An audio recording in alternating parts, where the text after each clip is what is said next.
दोनों विधानसभाओं में इसी तरीके का, जिस तरीके का जोश हमारे पार्टी के नहीं बल्कि हमारे जिले की जनता में है, इससे साबित होता है कि आने वाले समय में भारत के राजनीति में परिवर्तन होगा और अखिलेश यादव उसकी सबसे महत्वपूर्ण भूमिका में होंगे।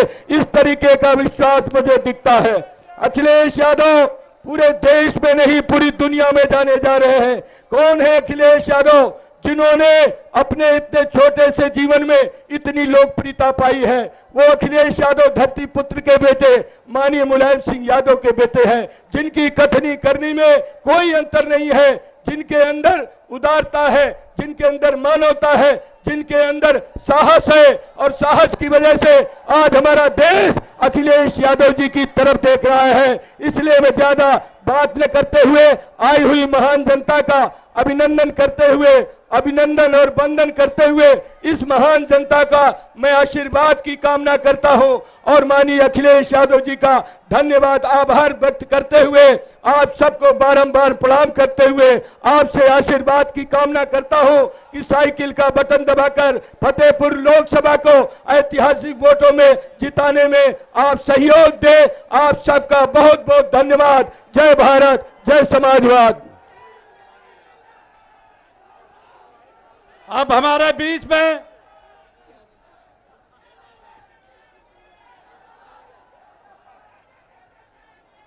अब आप जिनका इंतजार कर रहे थे, इस उत्तर प्रदेश ही नहीं इस देश के सबसे बड़े नेता, किसानों, मजदूरों, नौजवानों की आवाज, समाजवादी पार्टी के राष्ट्रीय अध्यक्ष माननीय अखिलेश यादव जी, हम चाहते हैं एक बार उनके स्वागत में जोरदार नारा हो जाए। अखिलेश यादव जिंदाबाद, जिंदाबाद, जिंदाबाद। एक बार उठाइए दोनों हाथ, जोरदार तालियां बजा के स्वागत करिए देश के नेता अखिलेश यादव जी का।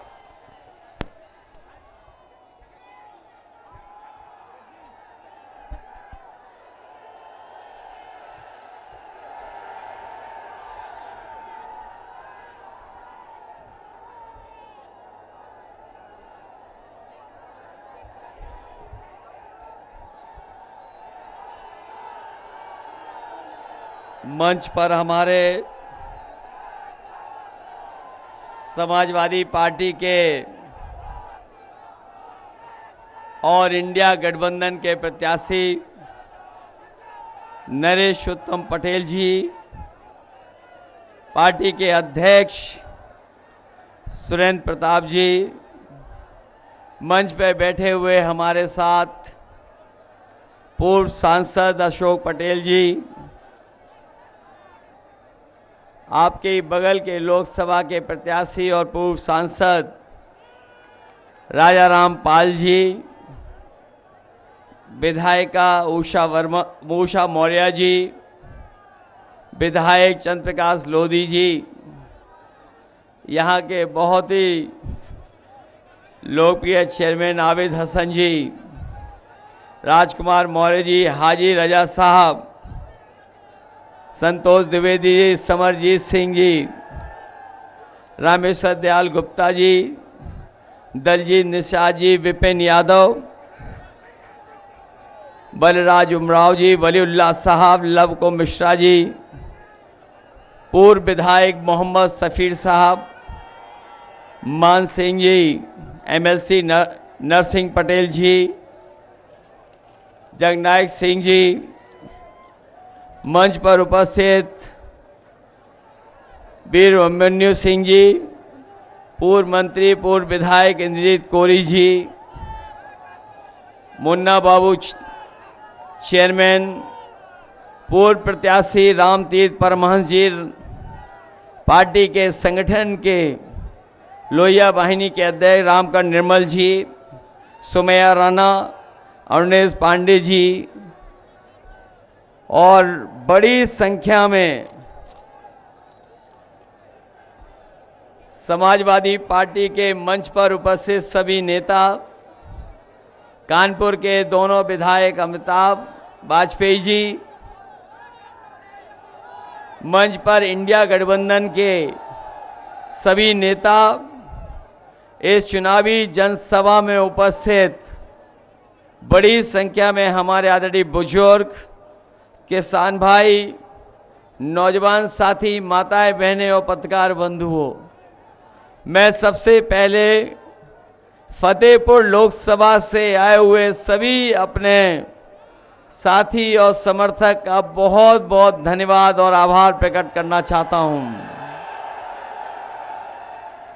जहां इतनी दोपहरी है और मैं देख रहा हूं पंडाल के अंदर जहां थोड़ी बहुत धूप बचाने की जगह है, लेकिन कंधे से कंधा मिलाकर के एक दूसरे के पास खड़े होकर के जहां हमें पंडाल में लोग दिखाई दे रहे हैं, वहीं जहां कुछ भी छाया नहीं है और अपना सरों पे गमछा लगा करके बाईं तरफ और पीछे तक और इधर दाईं तरफ बड़ी संख्या में ये हमें जो जन सैलाब दिखाई दे रहा है, ये भरोसा दिला रहा है कि इस बार समाजवादी पार्टी इंडिया गठबंधन के प्रत्याशी नरेश उत्तम जी ऐतिहासिक वोटों से जीत करके लोकसभा में जा रहे हैं और जिनके नाम पर ही उत्तम हो तो नंबर 1 पर कोई रहेगा तो हमारे अपने प्रत्याशी नरेश उत्तम।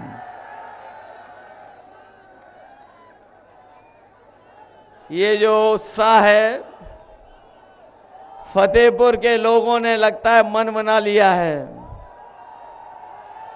इस बार साइकिल वाले ही फतेह होने जा रहे हैं। यहां से इधर 4 चरणों का चुनाव आपने देख लिया होगा। 4 चरणों में जो चुनाव हुए हैं उसकी जानकारी आपको मिल गई होगी और इसीलिए आपने देखा होगा कि भारतीय जनता पार्टी के बड़े बड़े नेताओं की भाषा और उनके भाषण बदल गए हैं। इस बार भारतीय जनता पार्टी चौथे चरण के बाद चारों खाने चित हो चुकी है और बकाया 3 चरणों में भारतीय जनता पार्टी का सफाया होने जा रहा है।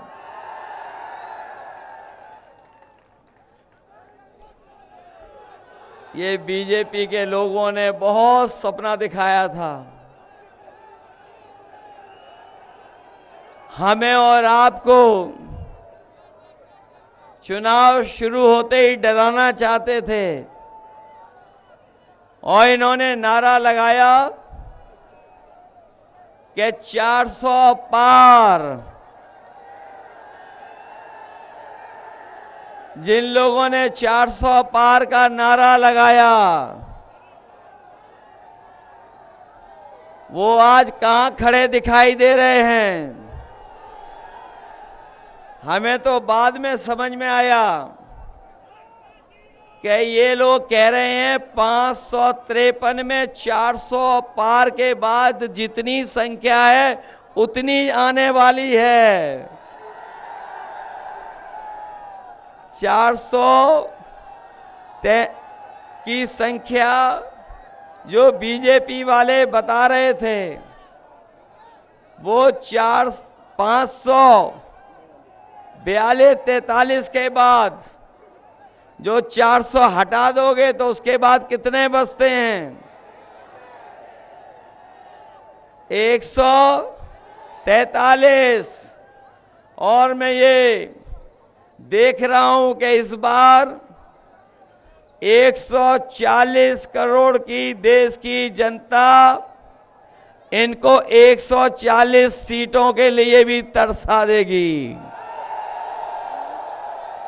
बताओ घबराए हुए हैं कि नहीं घबराए हुए हैं ये लोग? और इनके 10 साल का हिसाब किताब नहीं, 10 साल का तो सांसद से हिसाब किताब लेना है, लेकिन बीजेपी से बताओ कितने साल का हिसाब किताब लेना है? वो 10 साल और 7 साल, कितने साल की सरकार हो गई इनकी? आज 17 साल से इनकी सरकार है। दिल्ली के 10 साल और यूपी के 7 साल, बताओ कितने सालों से ये सरकार में है? बताओ 17 सालों में इन्होंने धोखा हमें और आपको दिया कि नहीं दिया है? और जिस सरकार के लोगों ने कहा कि हम किसानों की आय दोगुनी कर देंगे, बताओ उनकी हर बात झूठी निकली कि नहीं निकली? न हमारे किसानों की आय दोगुनी हुई, और जिस तरह से लागत बढ़ा दी, आज हर चीज महंगी कर दी। आज महंगाई कहां पहुंच गई है? आज महंगाई चरम सीमा पर है। और ये भारतीय जनता पार्टी के वो लोग हैं जिन्होंने किसानों की आय दोगुनी कहने के साथ साथ विकसित भारत का सपना दिखाया था। विकसित भारत तो हुआ नहीं, ना हमारा किसान खुशहाल हुआ, लेकिन हमारे किसानों की खाद की बोरी से चोरी कर ली इन्होंने। जो हमारे किसान भाई हैं वो जानते होंगे कि इन्होंने 10 साल में 2 बार बोरी से चोरी की है। बताओ 10 किलो खाद चोरी हो गई बोरी से कि नहीं हो गई? और आपको नहीं पता होगा कि जो नैनो यूरिया देकर के हमें डीएपी खरीदने के लिए मजबूर किया, जिस तरीके से उद्योगपति भारत छोड़ के चले गए थे। सुनने में आ रहा है कि जिन्होंने नैनो यूरिया किसानों को जबरदस्ती खरीदवाई, वो नैनो यूरिया वाले भी भारत छोड़ के भाग गए। और जो नैनो यूरिया खरीदवाई, उससे न किसान की पैदावार बढ़ी, न लागत कम हुई, और जब फसल तैयार हो गई तो उनके कोई भी फसल की कीमत भी ये सरकार नहीं दिला पाई। जहां एक तरफ किसान संकट में चला गया, वहीं हमारे नौजवान पढ़ने लिखने वाले जानते होंगे, जब ये तैयारी कर करके, कोचिंग कर करके अपनी परीक्षा देने गए, परीक्षा लिख करके जब लौट करके आए तो पता लगा इनका पेपर रद्द हो गया, पेपर लीक हो गया। ये नौजवान साथी जानते होंगे कि एक नहीं, अभी तक जितनी भी परीक्षाएं हुई हैं उन सबके पेपर लीक करा दिए। और ये पेपर लीक हुए नहीं हैं, ये बीजेपी की सरकार ने जानबूझ करके पेपर लीक कराए हैं, जिससे नौजवानों को नौकरी न देनी पड़ जाए। केवल परीक्षा ही नहीं, बल्कि जो अग्निवीर वाली भर्ती देखने जाते होंगे, जो सड़कों पर, मेड़ों में, खेत पर दौड़ करके तैयारी करने वाले नौजवान, उनकी भी नौकरी आधी अधूरी कर दी। जो कभी फौज में पक्की नौकरी होती थी, इस सरकार ने हमारे नौजवानों से वो नौकरी भी छीन ली और 4 साल की अग्निवीर की नौकरी दे दी। हम अपने नौजवानों को कह के जा रहे हैं, जहां इंडिया गठबंधन और समाजवादी पार्टी ने तय किया है कि इन नौजवानों का भविष्य को बेहतर करने के लिए इनको नौकरी के साथ साथ ये जो अग्निवीर वाली आधी अधूरी नौकरी है, इसको भी हमेशा हमेशा के लिए समाप्त कर दिया जाएगा। क्योंकि अग्निवीर व्यवस्था में कोई सुविधा नहीं है, कोई सरकारी आपको मदद नहीं मिलेगी। और अगर अग्निवीर का नौजवान शहीद होगा तो उसको शहीद का भी दर्जा नहीं दे रही सरकार। अगर वो शहीद होता था, याद होगा, हमारा जवान अगर सीमा पर शहीद होता था तो शहीद जवान को घर परिवार के बीच में ला करके उसको पूरा सम्मान देने का काम और उसका फैसला अगर किसी ने लिया था तो नेताजी और समाजवादी पार्टी ने। वो भी सम्मान अग्निवीर नौकरी में नहीं है। आज लाखों लाख नौजवान बेरोजगार हो गया और पेपर लीक के कारण अग्निवीर और परीक्षाएं रद्द होने से उत्तर प्रदेश के लगभग 60 लाख नौजवान ऐसे हैं जो नौकरी से दूर हो गए, नौकरी नहीं मिल पाई है। और इन्हीं नौजवानों के अगर हम घर परिवार के लोगों को भी जोड़ दें, केवल मां बाप को जोड़ दें, तो एक परिवार में लगभग 3 लोग इस सरकार से नाराज हैं। और यही 3 लोग अगर 60 लाख परिवारों हैं उत्तर प्रदेश में, तो 60 लाख से गुणा 3 का कर देंगे तो 1 करोड़ 80 लाख होते हैं। और 1 करोड़ 80 लाख जो नाराज लोग हैं सरकार से, केवल पेपर लीक की वजह से, नौकरी न मिलने की वजह से, परीक्षा रद्द होने की वजह से, और इन्हीं 1 करोड़ 80 लाख अगर भाग दे देंगे 80 लोकसभाओं से, तो हर लोकसभा में 2,25,000 से ज्यादा वोट कम हो गया है बीजेपी का। यहां तो क्योंकि 6 विधानसभाओं की लोकसभा है, यहां तो लगभग 3 लाख ऐसा वोट है जो सांसद के खिलाफ मतदान करने जा रहा है, मतदान कर करके हटाने जा रहा है। बताओ आपके साथ नौजवान खिलवाड़ हो गई कि नहीं होगी खिलवाड़? ये नौकरी नहीं, आपका 1/3 जीवन बर्बाद किया है सरकार ने। 1/3 जीवन बर्बाद कर दिया इन्होंने। जो लोग चुनाव के समय पर राशन दे रहे थे और राशन के नाम पर वोट मांग रहे थे, जब चुनाव था तो आपको चना दिया, रिफाइन तेल दिया, नमक दिया और कुछ कुछ दिया। आज बताओ राशन में क्या दे रहे हैं आपको? राशन में कौन सी नई पौष्टिक चीज दे रहे हैं आपको? और ये पौष्टिक चीज बीजेपी वाले जानबूझ करके दे रहे हैं। लेकिन इंडिया गठबंधन और समाजवादी लोगों ने तय किया है कि आने वाले समय में अपने गरीबों का राशन की गुणवत्ता बेहतर करेंगे, मात्रा भी बढ़ाएंगे।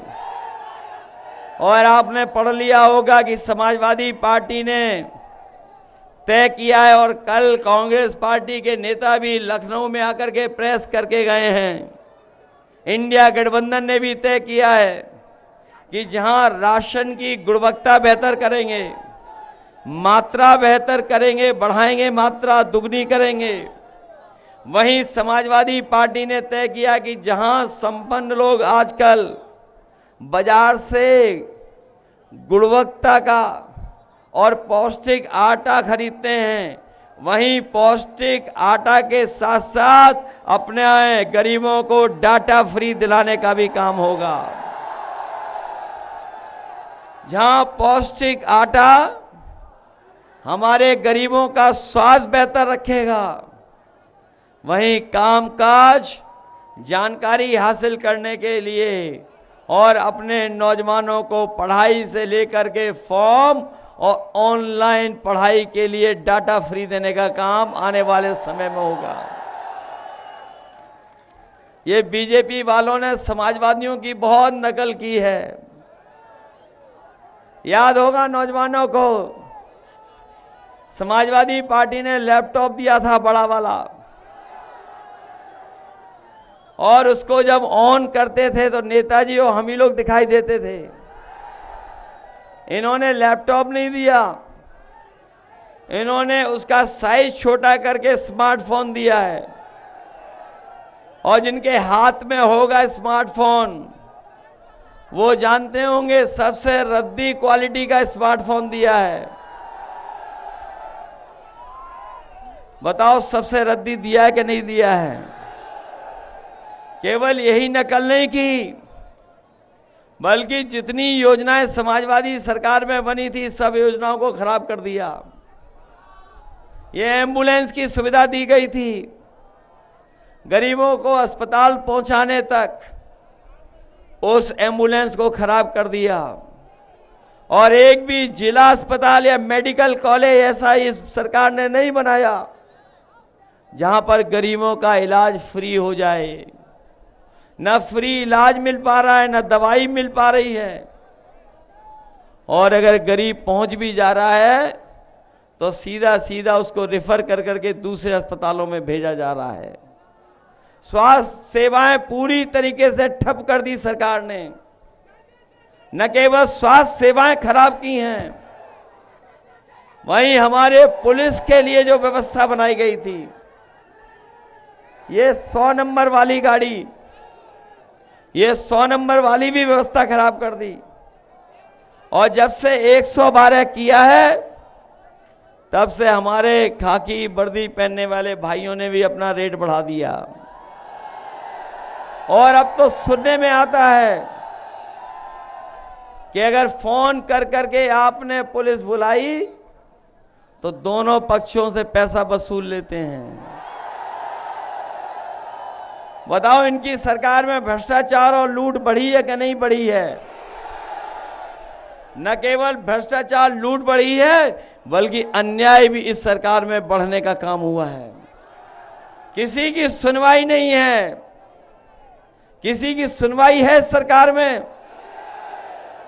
इसलिए हम आपसे कहना चाहते हैं, इन्होंने ऐसा भी समय हम लोगों को आपको दिखाया जब बीमारी ठीक करने के बहाने हमें और आपको वैक्सीन लगवा दी। हमें आपको तो लगाई, लेकिन इन खाकी वर्दी पहनने वाले भाइयों के जबरदस्ती लगवा दी। आज पता लग गया कि वैक्सीन से बीमारी हो रही है और बिना परीक्षण के हमें और आपको वैक्सीन लगवा दी। आज वही कंपनी कह रही है कि हम वैक्सीन वापस ले लेंगे। बताओ, जो शरीर में वैक्सीन लग गई है वो वापस कैसे आएगी? बताओ, जान को खतरा पैदा कर दिया कि नहीं कर दिया? हम जानते हैं सबने वैक्सीन लगवा ली, लेकिन हमने नहीं लगवाई। हम छूट गए, हमने नहीं लगवाई अभी तक। और सोचिए, जिस वैक्सीन कंपनी को इन्होंने ठेका दिया और वैक्सीन लगवाई, उसी वैक्सीन से वाली कंपनी से इन्होंने चंदा भी वसूल लिया। करोड़ों चंदा वसूला कि नहीं वसूला? और केवल वैक्सीन कंपनी से नहीं, जितने भी बड़े बड़े उद्योगपति थे, बड़े बड़े कारोबारी, उनसे इलेक्टोरल बॉन्ड के नाम पर इन्होंने चंदा वसूलने का काम किया है। किसी से 1000 करोड़ लिया, किसी से 500 करोड़ लिया, 400 करोड़ लिया। और आज जो आपको महंगाई दिखाई दे रही है, ये भारतीय जनता पार्टी की भ्रष्टाचार की वजह से भी महंगाई है। आज जो आपको महंगाई का सामना करना पड़ रहा है, ये जो इन्होंने इलेक्टोरल बॉन्ड खरीदे थे या इलेक्टोरल बॉन्ड जिन्होंने अपने अकाउंट में पहुंचवाए थे, आज उसकी वजह से भी हमें और आपको महंगाई का सामना करना पड़ रहा है। आप लोग डेली देखते होंगे। बताओ, डीजल पेट्रोल महंगा हो गया कि नहीं हो गया? न केवल डीजल पेट्रोल महंगा हुआ है, बल्कि जो नौजवान मोटरसाइकिल से चल करके आए हैं वो जानते होंगे 5 साल पहले, 10 साल पहले मोटरसाइकिल कितने रुपए में आती थी और आज कितने रुपए में आ रही है? बताओ, दुगना कर दिया कि नहीं कर दिया? और इनकी सरकार में हर चीज महंगी तो हुई है, लेकिन दवाइयां भी महंगी हो गई हैं। हमारे साथी जानते होंगे, पहले बुखार ठीक हो जाता था 500 मिलीग्राम पैरासीटामोल गोली से, और आजकल बताओ बुखार कितने में ठीक हो रहा है? नई गोली जो डोलो वाली आई है। और डोलो खाने के बाद 650 मिलीग्राम खाने के बाद भी इनकी सरकार में बुखार नहीं ठीक हो रहा है। बताओ घोटाला हो रहा है कि नहीं हो रहा है? कहां 500 mg से बुखार ठीक होता था और आज कीमत बढ़ा करके 650 mg की भी गोली में बुखार नहीं ठीक हो रहा। बताइए घोटाले हो रहे हैं कि नहीं हो रहे? और याद कीजिए, पहले पार्ले जी बिस्किट पैकेट कितना बड़ा आता था और आज पैकेट कितना बड़ा आता है? केवल बिस्किट पैकेट नहीं, जाकर के बाजार में देखो हर चीज इन्होंने छोटी कर दी। बताओ हर चीज छोटी कर दी कि नहीं कर दी? उससे मुनाफा ले रहे कि नहीं ले रहे हैं? इसलिए जहां इन्होंने किसान को बर्बाद किया, नौजवानों की नौकरी छीनी, वहीं ये संविधान के पीछे भी पड़ गए हैं। इसलिए हम आपसे कहने आए हैं कि ये चुनाव जहां हमारे आपके भविष्य का तो है ही है, लेकिन आने वाली पीढ़ी के भविष्य का भी चुनाव है। इसलिए आप सावधान हो कि नहीं सावधान हो? बताओ संविधान को खतरा पैदा कर रहे हैं कि नहीं कर रहे हैं? आपने इनकी बड़ी बड़ी होर्डिंग देखी होंगी, जहां पर इन्होंने डबल इंजन वाली सरकार कहने वालों ने अपनी तस्वीर लगाई है। बड़ी बड़ी होर्डिंग लगी फतेहपुर में कि नहीं? कानपुर में तो लगी, देखी हमने। दिल्ली वालों ने अपनी बड़ी बड़ी होर्डिंग लगाई है, लेकिन उनमें एक इंजन पहले से ही गायब है और जिसके लिए वोट मांगने आ रहे हैं दिल्ली वाले, वो होर्डिंग में है ही नहीं, पहले से ही गायब हैं। होर्डिंग देखी कि नहीं देखी बड़ी वाली?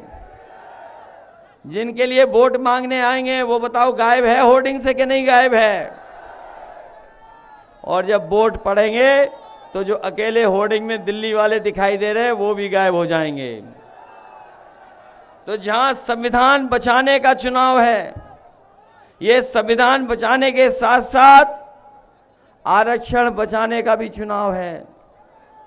ये संविधान के पीछे पड़े हैं कि संविधान बदलेंगे, और ये संविधान जब बदलेंगे तो सोच लेना हमारे पीडीए परिवार के लोगों, ये आपके अधिकार छीनेंगे। आपको जो न्याय मिलता है वो न्याय नहीं देंगे। और जो बाबा साहब भीमराव अंबेडकर जी ने हम लोगों को संविधान से सम्मान के साथ जीने का रास्ता दिया है, उस रास्ते को भी ये रोकना चाहते हैं। लेकिन हमें खुशी है इस बात की कि इस बार पूरे देश की जनता इनके खिलाफ खड़ी दिखाई दे रही है और भारतीय जनता पार्टी के खिलाफ नाराजगी बढ़ती चली जा रही है। बताओ नाराजगी बढ़ रही है कि नहीं बढ़ रही है? और 10 साल में इन्होंने धोखा दिया है कि नहीं दिया है? फतेहपुर में कितना विकास हो गया है 10 साल में? ऐसी सरकार जो पानी तक नहीं निकाल पा रही है, सीवर तक नहीं बना पा रही है, और हमारे किसानों को 2 गुना जो देने की बात की थी, आय बढ़ाने की बात की थी, आय भी नहीं बढ़ा पा रही है। नौजवानों को नौकरी नहीं दे पा रही है। बताओ कहीं नौकरी मिली हो तो बताओ आप लोग। इन्होंने बड़े बड़े आयोजन किए थे लखनऊ में, निवेश के नाम पर बड़े बड़े उद्योगपति बुलाए थे, और जब उद्योगपति आए उनसे समझौते किए तो सरकार ने बताया कि हमने लाखों करोड़ के समझौते किए हैं। लेकिन आज इतने सालों के बाद भी जो समझौते किए थे बड़े बड़े उद्योगपतियों से, एक भी कारखाना उद्योग जमीन पर नहीं ला पाए, न पहुंचा पाए। कहीं फतेहपुर में कोई कारखाना लगा हो तो बता दो। न इन्होंने कारखाने लगाए, न उद्योग लगाए, और हमारे किसान और गरीबों को कोई सुविधा भी नहीं दी। इसलिए हम अपने किसान भाइयों कह के जा रहे हैं, इंडिया गठबंधन और समाजवादी पार्टी ने तय किया है कि जिस तरीके से उद्योगपतियों का इन्होंने कर्ज माफ किया है, हम अपने गरीबों और किसानों का भी कर्ज माफ करने का काम करेंगे। किसानों का कर्ज माफ तो करेंगे ही करेंगे, वहीं उनकी पैदावार को सही कीमत मिले, उनको पैदावार का उन लाभ उन तक पहुंचे। इसलिए जो किसानों ने आंदोलन छेड़ा था कि उन्हें कानूनी अधिकार एमएसपी का मिले, तो आने वाले समय में 4 जून के बाद अपने किसानों का कर्ज माफ के साथ साथ एमएसपी दिलाने का भी कानूनी अधिकार दिलाने का काम होगा। और यही नहीं, अपनी गरीब माताओं बहनों को एक समय पर जब समाजवादी सरकार थी, उन्हें समाजवादी पेंशन दिया करते थे, हर महीने पेंशन देने का इंतजाम किया था।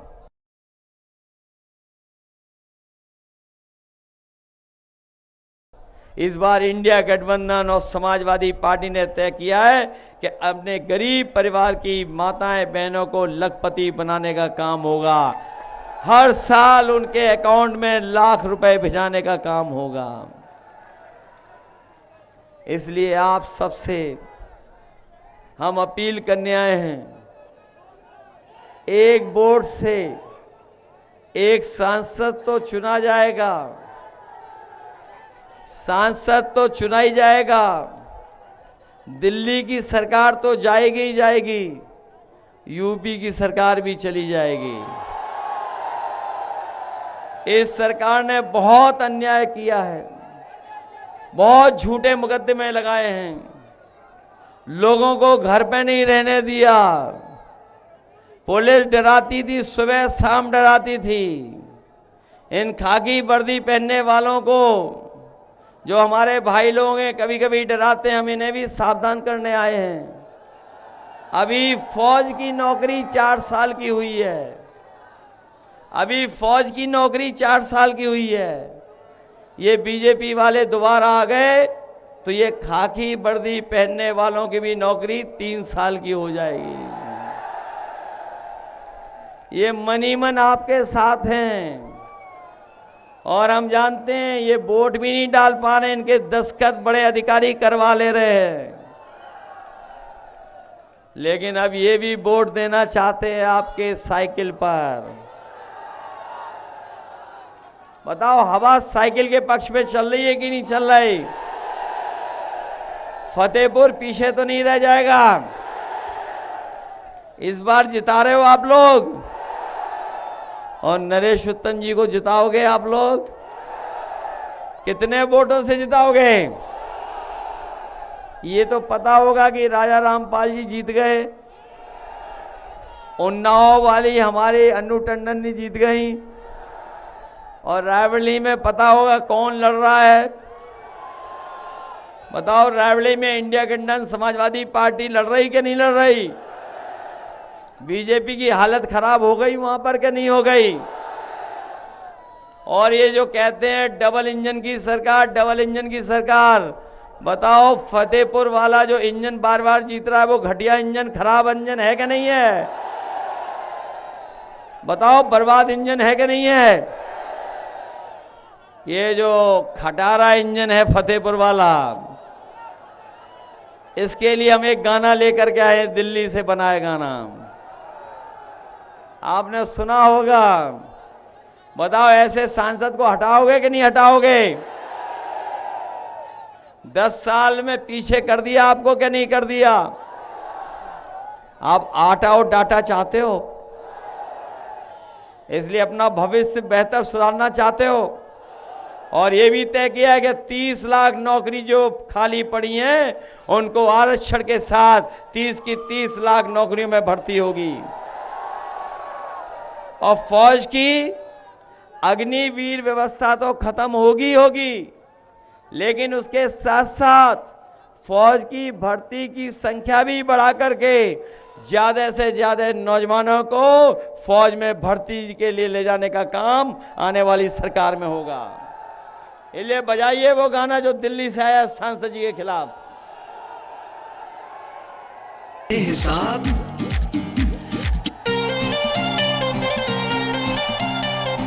हाजिर हो सांसद जी, हाजिर हो सांसद जी, हाजिर हो। पिछले 5 साल का दे हिसाब, क्या दिया क्षेत्र को जवाब। बहुत हुए प्रचार के किस्से, क्या सच में आया जनता के हिस्से। सांसद जी आकर बतलाओ, नहीं तो वापस फिर ना आओ, नहीं तो वापस फिर ना आओ, नहीं तो वापस फिर ना आओ। हाजिर हो सांसद जी, हाजिर हो सांसद जी, हाजिर हो। किसान को भूले वोट को लेकर, आय दुगनी का जुमला देकर, छुट्टा पशुओं ने किया नाक में दम, करी यूरिया बोरी से कम। मजदूर की तुमने मजदूरी मारी, डरी सहमी सी हर लड़की नारी। बिन बिजली के अरे खड़ा है खंबा, बिन पानी के नल का बम्बा। जेब भरी पर भरा न गड्ढा, बिन दवा इलाज पर जान है दद्दा। दुगना हुआ महंगाई से खर्चा, लीक हुआ एग्जाम का पर्चा। बेरोजगारी और बेकारी, लगी नौकरी भी गई है मारी।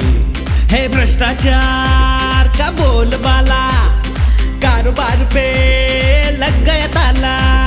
झूठे निकले सांसद के वादे, जनता से फिरते अब भागे भागे। गुस्से में जनता ने यही पुकारा, अब ऐसा सांसद नहीं दोबारा, नहीं दोबारा, नहीं दोबारा, नहीं दोबारा।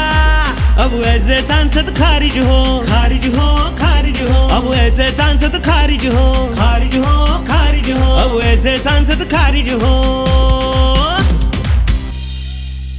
चलिए, बहुत बहुत धन्यवाद आपका। और वहीं मुझे अभी जानकारी मिली कि अपने पूर्व चेयरमैन हाजी रजा साहब के पिताजी और उनके छोटे भाई की पत्नी 10 दिन के अंदर परिवार में इतना बड़ा दुख अचानक आया। ये दुख की घड़ी में हम जहां श्रद्धांजलि दे रहे हैं, वही इस परिवार के साथ हैं दुख में, और भगवान से यही प्रार्थना करते हैं कि ये दुख आया उसके सहन करने की शक्ति दे उन्हें। जहां हम इनको श्रद्धांजलि दे रहे हैं, वही अपने कासिम हसन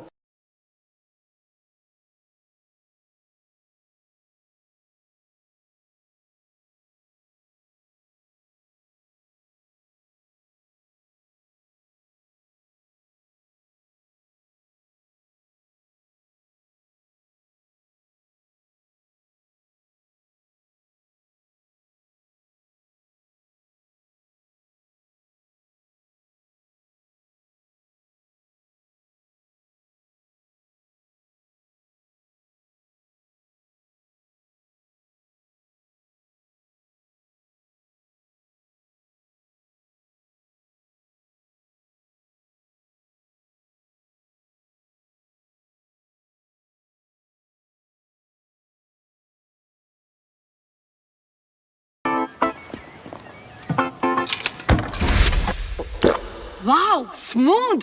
सिर्फ स्मूथ नहीं, स्मूथ, ओह सो स्मूथ।